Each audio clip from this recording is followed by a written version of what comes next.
We have to go to the dry dock every 5 years. She's in Brooklyn now, the ship.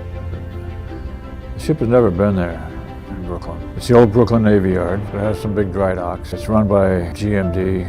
One of the highlights of work they've actually done is, they got the ship in the dry dock. You take the anchor chains off. They did quite a bit of blasting in the ballast tanks. They blasted down the bare metal and paint those. That's always a big job. They have to cut holes in the side of the ship so they can access the blasting hoses and the ventilation system, whatnot. They took the rudder off. They had to do some work on the rudder, the bearings and whatnot. Pin to pin, the rudder stock pin. Had to have some work done on that.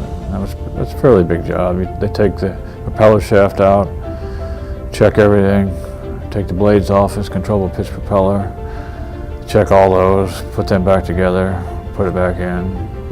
They blasted the whole hull. They painted it with a red primer, and then they're painting it with 2 coats of anti-fouling and 2 finish coats. And they're different color.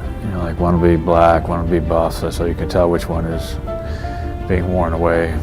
So the next shipyard, they'll say, oh look, it's down to the black, which is almost the primer, or if it's down to the primer, etc.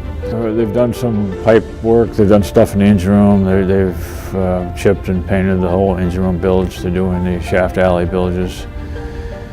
It's a pretty big project because you got to keep everything dry once you've chipped it so it doesn't rust before you get the primer on. And the house, they took all the paint off the house, both houses, down to bare metal, and they prime and paint those.